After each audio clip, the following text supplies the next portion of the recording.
Boa tarde, amigos do canal Legado da Fiel, tudo bem com vocês? Aqui novamente no Parque São Jorge para gravar mais uns episódios interessantes sobre a nossa história.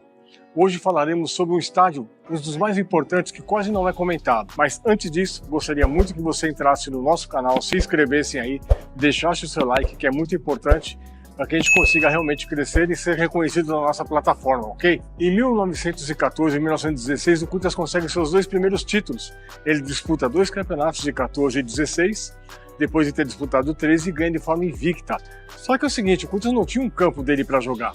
Ele tinha um campo emprestado, que era o campo do Linheiro, que ficava ali no Bom Retiro, e não conseguia jogar em lugar nenhum, a não ser que fosse no antigo Parque Antártica, que anteriormente nem pertencia ainda ao Palestra Itália, então a Sociedade Esportiva Palmeiras.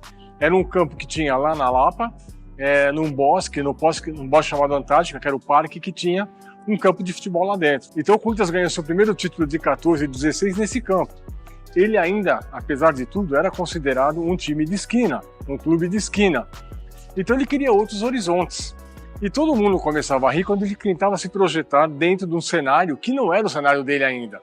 Tinha havido muita rejeição para que ele pudesse crescer, para que ele pudesse realmente demonstrar sua pujança. No dia 27 de julho de 1916, acontece uma reunião extraordinária no Bom Retiro, e lá é decidido pelo então presidente João Batista Maurício que o Corinthians teria um campo de futebol. Todo mundo ficou abismado que muitas das pessoas que estavam nessa reunião era contrário o Corinthians sair do Bom Retiro, era contrário o Corinthians querer alçar voos mais altos, porque praticamente isso ia ser inviabilizado por causa da questão financeira. A questão financeira realmente faria muita diferença nesse aspecto. O Corinthians vivia diretamente das mensalidades dos seus sócios, com muito sacrifício.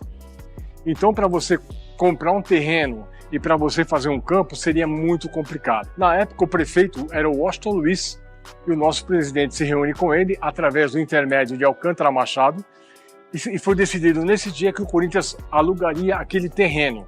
Veja bem, aquele terreno por R$110 mil. Seria essa a importância a pagar mensalmente para que o Corinthians pudesse jogar naquele campo. Só que tem um detalhe, pessoal, não tinha nada, era só um terreno. Não tinha vestiário, não tinha traves, não tinha nada. O campo tinha que ser totalmente preparado, ia ter que se levantar uma arquibancada. Então o que foi feito? Talvez esse tenha sido o primeiro e maior mutirão de todos que foi feito por parte da torcida corintiana, que foi na doação de madeiras, de tijolos, de pregos, parafusos, de tintas. Então um trabalhava de carpinteiro, outro trabalhava na serralheria, o outro fazia pintura, o outro fazia a parte de hidráulica. Ou seja, esses operários eles trabalhavam durante o dia nos seus trabalhos e à noite iam providenciar a confecção do novo estádio, o Estádio da Ponte Grande. Inicialmente esse estádio, a capacidade dele foi para 8 mil pessoas, que era o que comportava na época, que já era uma coisa gigantesca.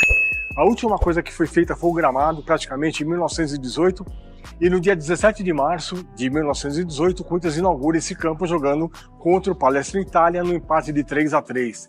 Até então o Palestra Itália era muito amigo, era um parceiro do Corinthians, faziam muitas coisas juntos, principalmente na cessão de alguns jogadores que o Corinthians na época cedeu para o Palestra Itália. Então isso foi conseguido através de muito sacrifício e através também de muita amizade. O Corinthians utilizou esse campo praticamente de 1918 a 1927.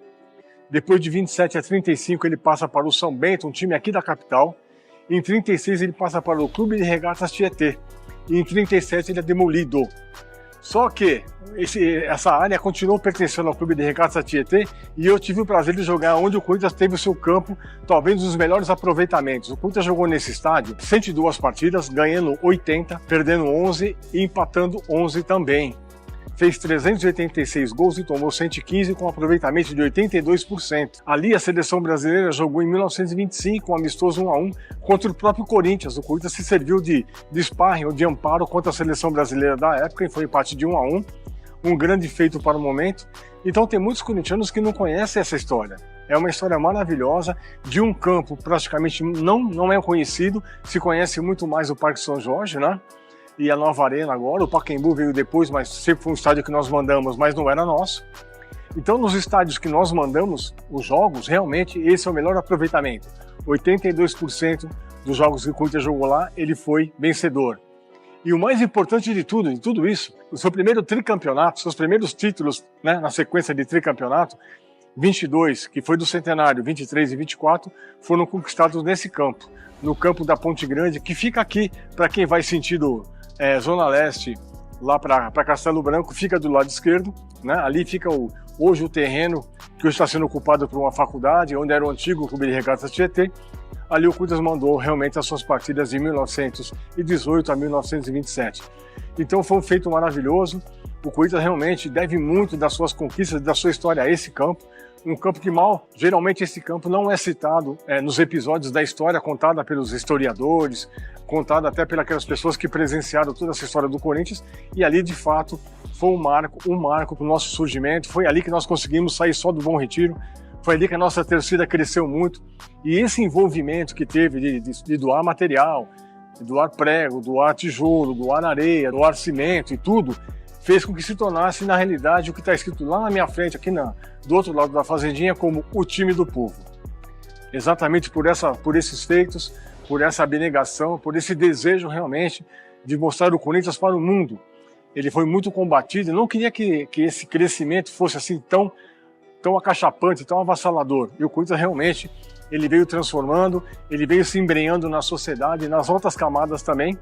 Então ele já tinha praticamente o carinho, a estima de muitas pessoas que gostavam desse esporte novo, que era o futebol, que começou aqui a partir de 1902. Então essa história que eu queria contar para vocês, eu acho que é uma história muito interessante, que vocês conheçam, que vocês possam divulgar isso, tá bom?